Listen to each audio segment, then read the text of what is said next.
22 soldiers stood on a bare shelf of coral, watching the only boat row away. They had been sent here to find water. The man who sent them was already counting on them to die. That man was Jeronimus Cornelisz. On this scatter of islands off the coast of what is now Western Australia, he had made himself something close to a god, and he had decided these soldiers were in his way. The ship had been called the Batavia, the brand new flagship of the Dutch East India Company, the richest corporation on earth. She left Holland in October 1628 on her maiden voyage, carrying more than 300 people and a fortune in silver coins and jewels bound for the spice ports of the Indies. In the dark early hours of the 4th of June, 1629, she was running under full sail when she struck a coral reef she was never meant to be anywhere near. She stopped dead in the water. The sea immediately began to take her apart. Around 40 people drowned trying to reach land. The rest, roughly 280 men, women, and children, clawed their way onto a handful of tiny islands nearby, and then they discovered the second disaster. The islands were bare. There was no fresh water anywhere on them. Nothing but coral, seabirds, and the ocean on every side. The senior commander, Francisco Pelsaert, understood the arithmetic at once.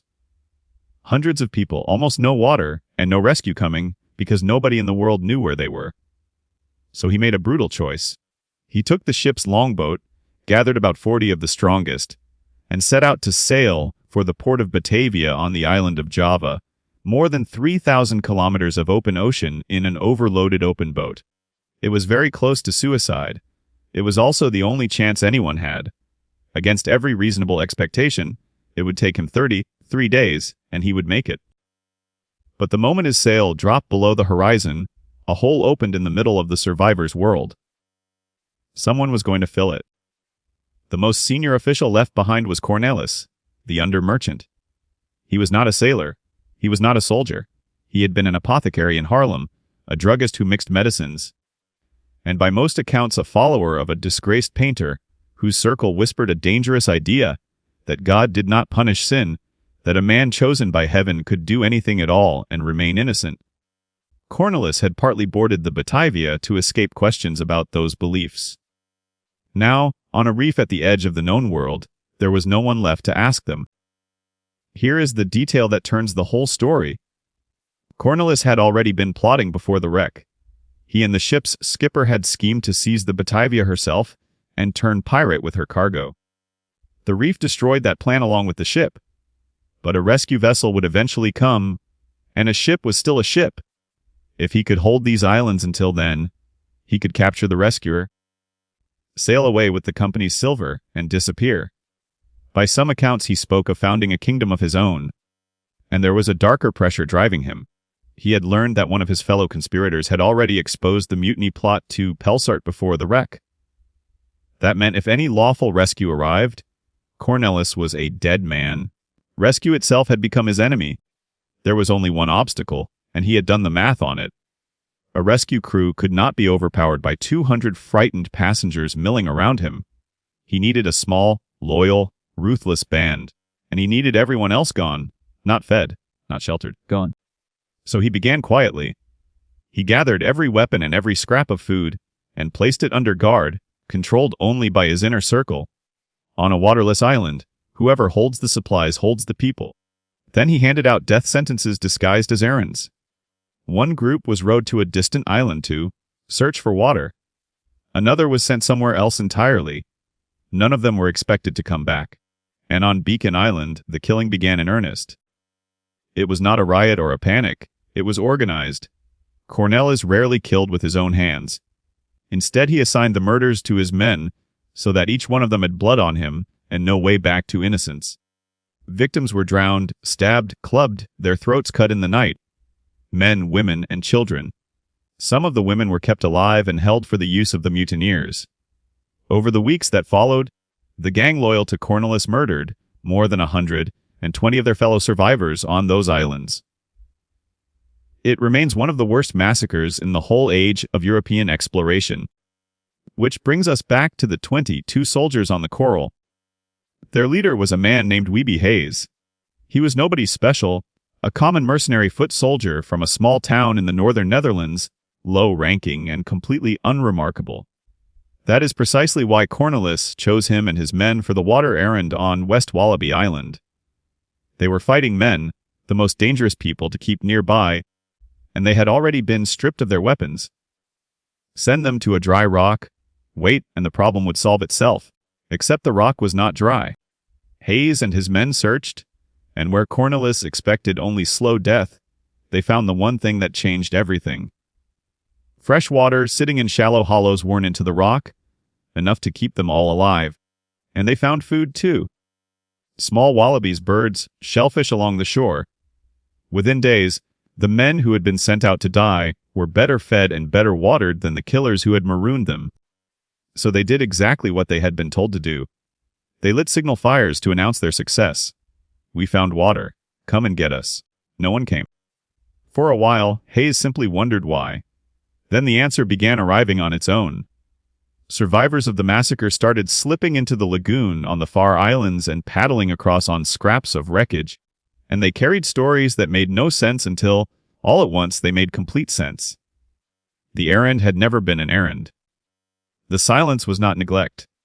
On the other islands, people were being slaughtered, and the same man who had sent Hayes here to die would, the instant he learned these soldiers were alive and strong, come to finish the job.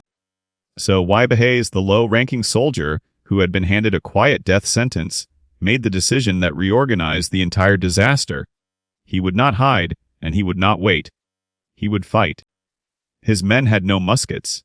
Those were all on Beacon Island in Cornelisz's hands. So they built their own weapons instead. They pried long iron carpenter's nails out of the ship's wreckage, some more than a foot in length, and hammered them through planks of driftwood to make studded clubs and vicious pikes.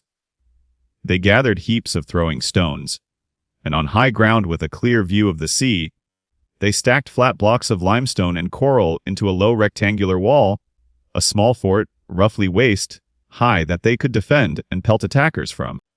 That crude little wall is still standing today. It is now recognized as the oldest surviving European building on the entire Australian continent, older than any colony, predating Captain Cook's arrival by more than a century and a half. And it was built by men who were officially supposed to already be dead.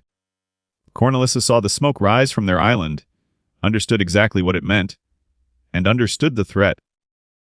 Living, healthy soldiers with their own water supply were the one thing that could destroy him, because any rescue ship would sight their island first, and they would talk. So he sent a boatload of his men across the lagoon to wipe them out. The soldiers threw them back. He sent them a second time. Thrown back again.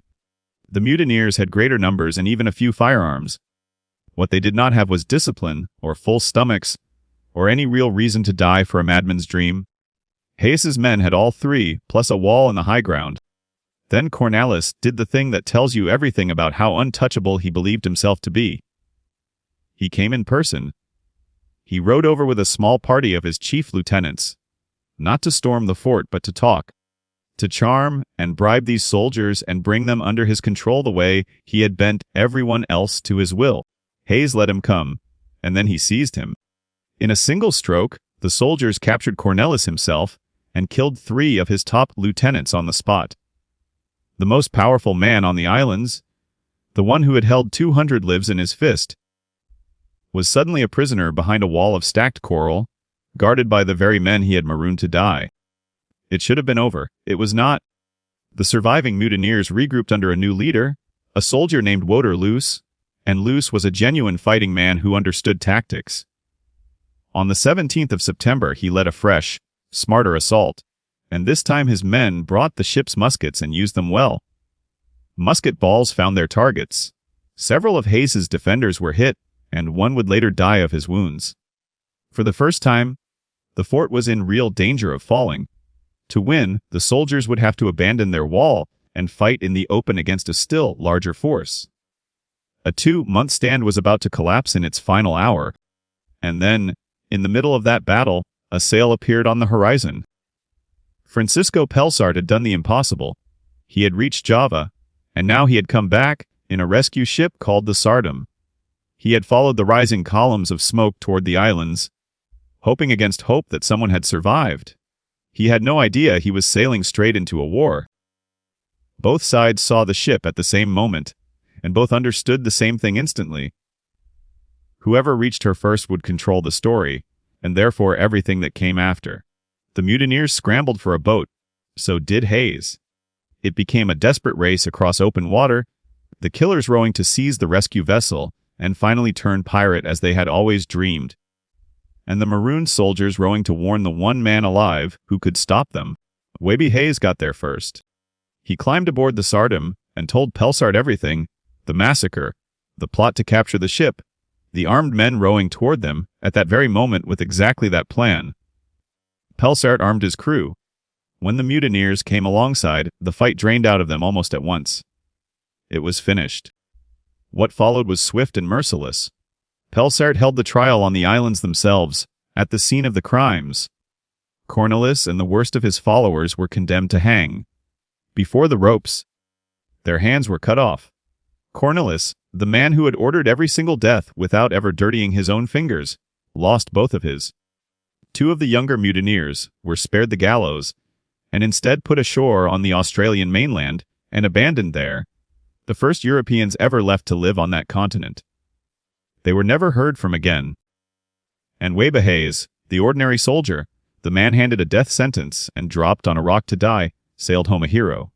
The company promoted him. Pelsaert, blamed for losing control of his own ship and his people, had his fortune seized and was dead within the year. The islands themselves kept almost nothing. But if you go out to West Wallabi Island today, past the reef where a merchant once tried to crown himself a king, you can still find that low wall of stackstone standing in the scrub, about 100 meters from the sea. It was built by the men who were supposed to be dead, and it is the oldest thing Europeans ever built in Australia, a monument. It turns out, not to the man who seized power, but to the ones who refused to lie down and die.